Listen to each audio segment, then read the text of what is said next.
Well, it was a rough day on the hardwood for all of the local teams. Mizzou wraps up a rough day of conference tournament play, losing 95-81 to Florida. Welcome on in to Mizzou Hub Postgame. I'm Joe Roderick. He's Matt Rocchio. Not sure which one of us is in for Pelican and which one of us is in for Kareem, but here we are today. Rock, this is your second post game of the day for a conference tournament, but a very different feel in this one because, earlier today, SLU, when the Billikens lose to Loyola, it's all about, what could be next year. And this year, or this one with Mizzou, it's, okay, well, let's see what happens on Sunday now with the seeding. Yeah, exactly. And that's a huge difference. And still get to see a lot of these guys play, and it's not doom and gloom. And we're not talking about how it was great to see some of the seniors' careers end in a negative way or positive way, however you want to see it. So, yeah, it's completely different talk. It's now about seeding. A win today over Florida, they might have gotten, I think, maybe bumped back up into that 5-seed conversation. Obviously because Florida's such a good team. But I think this probably slots them pretty significantly in that 7, maybe an 8 spot. I know I did see some bracketologists that had Mizzou in their list of teams on the bubble. I don't know what the hell that was about. But that's ridiculous. So yeah, I think 7 or 8 seeds pretty solid. But I think when you talk about Mizzou fans going into this SEC tournament, it's more about what are they seeing versus what did you see the last 5 games where they lost 4 or 5. And to see, 2 cold games essentially from Caleb Grill. I know he got 11 points, 2 for 7 from deep. To see 2 cold games from Caleb Grill, that's problematic. But at the same time, when you shoot 25% from deep and you don't have your best inside threat in Mark Mitchell because you're sitting him out because you are in the tournament already, the chances of winning this game were fairly low. Just when you add in those 2 things overall, then you add in Caleb Grill not having a great game. And yeah, it's pretty much impossible to beat a top 5 team when they outshoot you from deep. I mean, that's just, I don't know how many times have we ever seen like a top 5 seed in the tournament lose to one of those low seeds without the low seed going nuts from 3. And so, they shot 40% from deep. They're a top 5 team. You weren't winning this game. No, it was you go down 10-0 from the jump, and right then, it was done early, and there were plenty of runs that Mizzou made. They clawed back, and I think they got as close as about 4, I think, on a few of those before there were some. You steal the ball at half court, you go up, you dunk it, and immediately Florida comes back down alley-oop. That was a thing. They answered every single punch. Immediately answered on so many of those, and Mizzou just they couldn't get the threes to fall when they needed them. They would miss a shot. You would get the offensive rebound, and you would think right there, hey, great, offensive rebound, right back in it. You find your open guy, he misses. It just there were so many missed opportunities to claw your way back in. Which again, you're exerting so much effort when you're down 10-0 from the very start of the game. And like you said, without Mitchell being in there, I think Mizzou, going into that, knew it. And yeah, they're not in a position that Duke is right now, where Duke is able to sit out Cooper Flagg. Yeah. But for the pundits that have them on the bubble, that's still ridiculous. Yeah, and Duke, Duke also has a pretty darn good roster that they can give you a pretty good run, even when they don't have the best player, arguably, in the entire country. And that's another thing.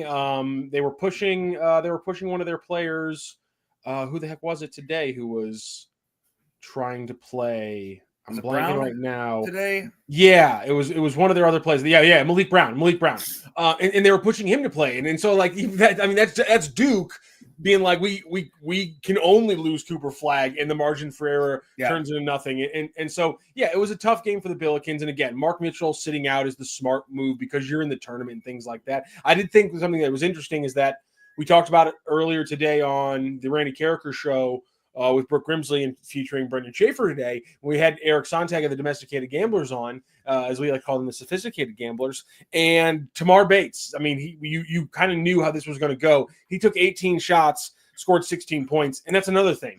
You can't you can't have your highest scorer in a game against Florida be that inefficient. And just flat out, and I don't care what the context is. If you take more shots than points you score in a basketball game, you were an inefficient player in that game. And again, part of that is because he had to be the one to take 18 shots, because Grill was the only other player who took double-digit shots, and he only took 10 because he was off the entire game. And so everything you stack against this team, the fact that they were in it, the fact that 7-2 run out of the half kicks them back in it and gets the second half going. The fact that they were in it this close, I really do think, I know this sounds like the spirit win kind of stuff, but you can take that context and say, if we have a healthy Mark Mitchell, and if we have what you need in the tournament, which is your shooters hitting shots from deep, if we have that going, we can play with pretty much anybody. And it's not like Mizzou fans needed that clarification. The Bama game gave you that clarification that if this team plays up to snuff, they can play with the best teams in the nation, the best team in the nation. They did it twice this year. So that wasn't a huge question, but nonetheless, a lot of context around the loss that could add to some hope as we look towards Selection Sunday, and obviously the tournament. Yeah, and that's, we will see where Mizzou falls. A Selection Sunday show. We'll have a special show Sunday night here on Sports Hub STL. All of our college basketball hosts will be involved in that program on Sunday night, talking about all of the seedings for Mizzou, for Illinois, for SIUE, looking at where all of the teams in the area are going to land in the field of 68. Just some quick numbers from the game today. Final score 95-81, Florida beating Mizzou in that one. Florida, again, they were just so red hot, shooting 62% from the field. It was something that started in the first half when they talked to Dennis Gates there in the first half towards the end too, after one of the timeouts. I mean, he was pointing out, hey, they're shooting lights out right now. And they talked about it at halftime, talking about, when you have the number 4 team in the country shooting the way that they're shooting, it's game over. There's nothing you can do about it when they're shooting damn near 70% from the field in the first half. There's nothing you can do when a team is already that talented and that loaded and able to do that. You just have to tip your cap. And I think, as Dennis Gates kind of pointed out in the first half, you just have to hope that they're going to cool off. They're going to come back down to earth. And down to earth is about 55% as a team, I think you're hoping for. And to still end at 62, you didn't have a chance. Mizzou on the other side, 44% from the field today. You're not going to win games that way. One thing that jumps out too is that 62%, it comes on 34 shots on 55 attempts, 20 assists on those 34 makes. That is an absolutely ridiculous number. And that's two things. First of all, anytime you have an outside shooting percentage like 62% from the field and 40% from deep, what happens is that there's a lot of shots that did not fall in the previous 7 games that did fall that game, and so the assist number is going to be kicked up higher. But nonetheless, anytime you're looking at half of your made field goals being assisted, that's just an offense that's humming. And the bottom line is Florida's one of the top teams in the nation because their guard play is ridiculous and their wing play has a lot of size while also being able to consistently move the ball. And that's what you see with the team that's able to do that. And when you put a team like Mizzou on tilt, defensively, they get a little lazy, they get hectic in their rotations, and then you can just snap the ball around them. And that's exactly what we saw a lot of this game. So looking at it again, you're going to have 2 more days of games. We're going to see teams play their way in, play their way out. Mizzou is, you would assume, Mizzou is locked in the tournament. They are going to be in the field of 68.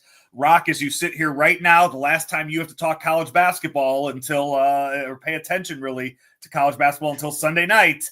Who is? I mean, where do you have Mizzou? What do you have Mizzou at? The way they ended the season, what are they going to be seated as on Sunday? So the way they ended the season is going to knock them down. But I think based on the net, everything, so many Q1, multiple Q1 wins. I think I'm going to split the difference on what I said earlier. I think I still think only 7th seed. I just think, but maybe they give so much credit to those just being an SEC team that beat some good SEC teams because of how great that entire league is. they're not going to get 5. They could get 6 because their resume is so good. But I just always feel like what have you done for me lately always plays into these things, even if it shouldn't. I'm going to go with a 7 seed.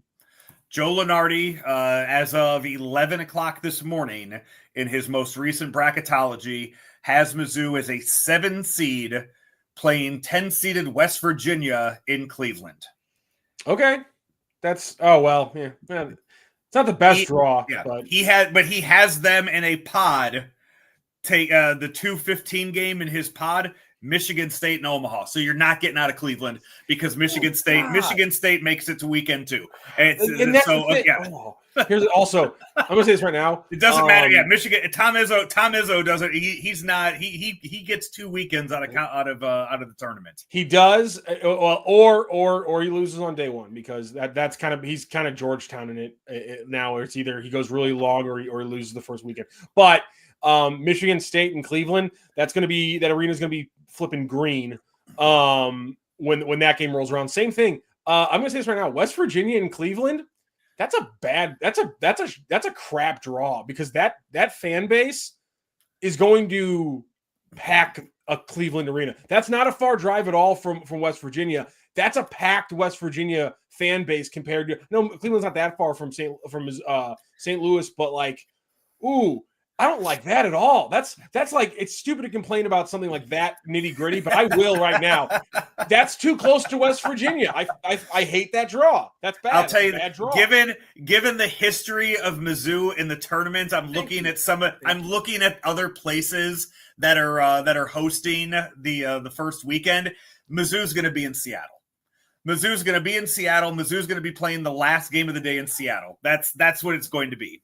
I don't know if they're a Thursday or Friday game, but that's what it's going to be. They're going to be thrown as far west as possible. They're going to be playing a late game. Yes, 100%. That'll be fun for us here as we'll bring you the post games way too late in the day. You know what I love is hey, advertising chimes in too and agrees. Yeah, the last handful of games knocks it down to a 7 at best with what they've done. So that's a good call there. There'll be a 7. And by that luck, they'll be in the West, and they'll end up picking up one of the Western Conference teams that gets crazy underseeded because they have to overseed, the 14th team in the SEC and give them a 9 instead of giving a good team from a mid-major. And it's going to be, they're going to get Utah State, which I know Lunardi actually think might have been Lunardi who had Utah State as the projection for Mizzou, but they're going to get like Utah State in Seattle. And the entire arena is going to be white or silver, whatever the hell color Utah State is. They're navy blue and white. Yeah, navy blue and white. The Aggies from Utah State. Yeah, I didn't know if it was silver or white. I knew it was navy blue. Yeah. But yeah, they're going to end up catching Utah State in Seattle, and it's going to be a packed arena. I'm going to hate everything about it. Damn it. This is literally like the day after Mizzou won Alabama. I wake up and I'm scrolling Twitter, and one of the first things I see is first time ever in MEAC history that a team has won 20 straight games 5 years in a row. Congratulations in Norfolk State. And I was like, no, the college basketball world, the morning after Mizzou has its biggest basketball win since that season, has me scrolling Twitter, and it's, congratulations in Norfolk State. The world is cruel. And basketball and sports hates Mizzou. That's going to do it for our show this evening. No post-game shows tomorrow in college basketball because everybody lost today. So take the day off of the college basketball talk, but we still have Cardinals, Blues, and City all on Saturday here on the Hub. And make sure to check out Sunday night after the brackets are released. Sports Hub STL will have our Selection Sunday special with all of our college basketball talkers involved, a roundtable of sorts here on YouTube, talking about all of the matchups with the local teams and some of the other big ones that we like to see from around the country. And that'll come your way after the brackets are released on Sunday night. The good thing there is Bob Ramsey is a West Coast basketball savant. So when we find out who Mizzou's going to lose to in an upset in the second round, he'll have the scouting report locked and loaded, ready to go. Yeah. Hey, back with also want you to wear that fuchsia shirt again, Rock, on Sunday for Yeah, for okay. that. I prefer City Red. That's not City It's Red. not red. It's not That's City not Red at City all. Red. No, that's It's City fuchsia. Red. Yeah, that's City Red. Hey, he's Matt Rocchio. I'm Joe Roderick. We will talk to you next time. This has been an episode of Mizzou Hub Postgame right here on Sports Hub STL.